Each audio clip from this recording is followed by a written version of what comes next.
গত রাত্রে তার একটা ভিডিও আমার চোখের সামনে আসছে, আর যখন চোখের সামনে আসছে তখন আমি ভাবলাম মনে মনে কি কোন তার আইডিতে ঢুকে একটু দেখি তার আইডিতে কি আছে। ভাই তার আইডিতে ঢোকার পর আমি মনে মনে ভাবলাম যে আমি মনে পুরো একটা পতিতালয়ে এসে পড়ছি।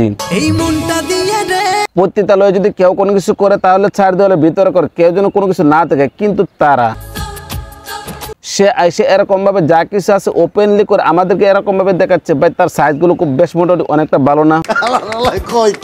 আচ্ছা আপু আপনার সাইজ কত? আপনার যেরকম ভাবে সাইজ গুলো আমাদেরকে দেখাচ্ছেন এই সাইজের দাম কত?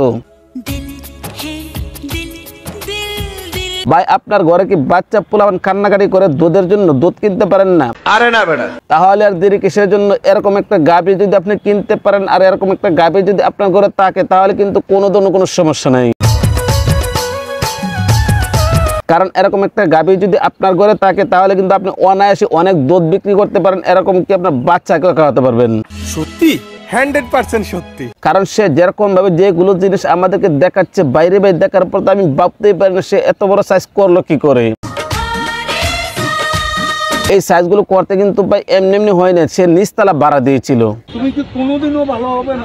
আর নিচতলা যখন ভাড়া দিয়েছিল তখন কিন্তু উপরের তলাটা এরকম ভাবে সাইজ করতে পেরেছে। কারণ নিচতলা যে যত বেশি ভাড়া দিতে পারে তখন উপর তলাটা তত বেশি সুন্দর করতে পারে। এই কারণে কিন্তু আপু এই আপু নিচতলা ভাড়া দিয়েছে, যার কারণে কিন্তু উপর তলাটা খুব সুন্দর করতে পেরেছে, আর অনেকটা সাইজের মতন হয়েছে। কারণ এরকম সাইজগুলো যদি আইসে আমার সামনে আপনার সামনে দেখায় তাহলে ভাই নিশ্চিতভাবে বুঝতে পারেন আপনার কাপড় নষ্ট হয়ে যাবে। কারণ তার ভিডিওগুলো দেখার পরে স্বাভাবিকভাবে যারা দেখবে প্রত্যেকটা মানুষের কাপড় চাপড় নষ্ট হয়ে যাবে। আর সে যেরকম ভাবে যেগুলো কাজ করতেছে তারপর আপনি কি ভাবছেন? আপনি যেটা ভাবছেন আমি কিন্তু এইটাই ভাবছি। কারণ এই জিনিসগুলো যত বেশি দেখাতে পারবে তাদের টাকা তত বেশি ইনকাম হবে। এই কারণে কিন্তু এদের এইগুলো জিনিস আইনেসের আমাদের সামনে দেখায়, বাইরে ভাই বুঝতে পারেন তার সাইজ কিরকম হয়েছে। আচ্ছা আপু আপনার এই ডাবগুলো এত বড় করতে কতজন শ্রমিক কাজ করেছে? জানি না, নিশ্চিত করে কেউ বলতে পারবে না তার এই ডাবের পিছনে কতজন শ্রমিককে কাজ করছে। কারণ অনেক শ্রমিককে কাজ করছে ভাই, অনেক শ্রমিকে। আর অনেক শ্রমিকে যখন কাজ করেছে তখন কিন্তু ডাবগুলো বেশ মোটামুটি অনেকটা পপুলার হয়েছে, অনেকটা সুন্দর হয়েছে।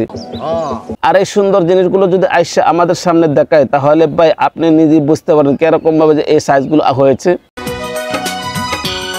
মন মানসিকতা কতটা নষ্ট হতে পারে, মন মানসিকতা কতটা খারাপ হতে পারে। মন মানসিকতা এতটা খারাপ হয়েছে যার কারণে সে এরকম ভাবে যা কিছু আছে আইসা আমাদের সামনে দেখায়। আচ্ছা আপু আপনাদেরকে কোনো ধরনের কোনো লজ্জা শরম নাই? তত শরম নাই আসলে মোশাররফ ভাই, তাদের কোনো ধরনের কোনো লজ্জা শরম নাই। তাদের যদি লজ্জা শরম থাকতো তাহলে কি এরকম ভাবে ওপেনলি যা কিছু আছে সবকিছু আইসা আমাদেরকে দেখাতেন? তার আইডি ঢোকার পরে ভাই আমি নিশ্চিত ভাবে একটা জিনিস বুঝতে পারলাম সে মানুষ সম্ভবত পতিতালয়ে কাজ করে। কথা কি ক্লিয়ার না ভেজাল আছে? কারণ একটা মেয়ে যদি পতিতালয়ে কাজ না করে তাহলে কিন্তু সে কখনো কোনো সময় এসব ধরনের ভিডিও দিতে পারতো না। একটা মানুষের যখন পতিতালয়ে কাজ করে তখন কিন্তু সার দেওয়ালের ভিতরে কাজ করে, কেউ যেন না দেখে। আর সে আইসা যখন এরকম ভাবে যা কিছু আছে সবকিছু আমাদেরকে দেখাচ্ছে। নিঃসন্দেহে তুই ঠিক কথা বলেছিস। আচ্ছা আপু আপনার কি আত্মীয় স্বজন মা বাবা বলতে কেউ নেই? আমার মনে সম্ভবত তাদের মা বাবা আত্মীয় স্বজন বলতে কেউ নাই। যদি তাদের মা বাবা আত্মীয় স্বজন বলতে কেউ থাকতো তাহলে কিন্তু কখনো কোনো সময় ছেড়ে দিত না, আইসে এগুলো কাজ করতো। আমি কি বাড়িয়ে বলছি? আর যাদের মা বাবা আত্মীয় স্বজন এরকম ধরনের কাজ করে তারাও এরকম ভাবে মেয়েদেরকে ছেড়ে দিই। যদি তাদের মা বাবা আত্মীয় স্বজন ভালো থাকতো তাহলে কি সে আইসে এরকম ভাবে এগুলো আমাদেরকে দেখাতো? যদি তার আত্মীয় স্বজন সুস্থ মন মানসিকতা থাকতো তাহলে কিন্তু সে কখনো কোনো সময় আইসে এগুলো আমাদেরকে দেখাতো না। কারণ মা বাবা যেরকম হয় তার সন্তানাদিতে এরকমই হয়। তার মা বাবা মনে আগে এরকম কাজ করেছে। আপু আপনার ডাবের সাইজগুলো বেশ মোটামুটি অনেকটা ভালো, অনেকটা পপুলার। আপনার দুধের দাম কত? আরে ভাই আপনি হাসতেছেন, আমি কিন্তু হাসির কথা বলি না। কারণ সে যেরকম ভাবে দুধগুলো আমাদেরকে দেখাচ্ছে তাহলে তো অবশ্যই দুধের একটা সাইজ আছে, একটা দাম আছে। আপনার সন্তানকে যদি দুধ খাওয়ানোর মতন কোনো কিছু না থাকে তাহলে এরকম একটা গাভী নেবেন। এরকম একটা গাভী যদি আপনার ঘরে থাকে তাহলে কিন্তু ভাই আপনার দুধের জন্য কোনো সময় আপনার কষ্ট করতে হবে না। কারণ তারা যেরকম ভাবে দুধগুলো আমাদেরকে দেখাচ্ছে তাহলে আপনি চিন্তা করছেন কিসের জন্য? আপনার তো মনে মনে ভাবছেন যদি এরকম একটা গাভী আমার ঘরে থাকতো তাহলে কি আর দুধের জন্য ছেলে মেয়েরা কষ্ট করতো?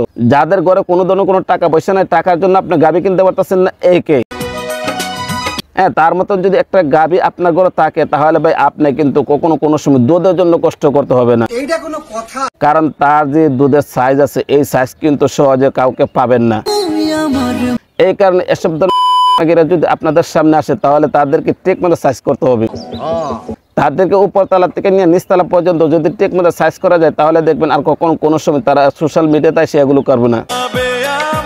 বর্তমানে সোশ্যাল মিডিয়াতে টাকা ইনকাম করার জন্য সহজ একটা উপায় হচ্ছে এগুলো। যারা এগুলো বেশি করতে পারে তারা কিন্তু টাকাটা ইনকাম বেশি করতে পারে, কারণ এগুলো যে যত বেশি নাড়াচাড়া করতে পারে তাদের টাকাটা তত বেশি ইনকাম হয়। এই কারণে কিন্তু তারা যা কিছু আছে সবকিছু বের করে আমাদেরকে আসে এরকম ভাবে দেখায়। এখন যদি আপনি এদের ভিডিওগুলো দেখেন তাহলে ভাই আমার আর কি বলার আছে। তো গাইস, যেরকম ভাবে যে দুধগুলো বের করে আমাদেরকে দেখাচ্ছে এই বিষয়টা আপনারা কোন দৃষ্টিতে দেখছেন? ভিডিও কেমন হয়েছে কমেন্ট করে জানাবেন, ভালো লাগলে লাইক করবেন, পেজ থেকে দেখে থাকলে পেজটা ফলো করবেন, চ্যানেল থেকে দেখে থাকলে চ্যানেলটা সাবস্ক্রাইব করে পাশে থাকবেন। তো আজ এই পর্যন্ত রাখলাম, ভালো থাকবেন, সুস্থ থাকবেন, আসসালামু আলাইকুম।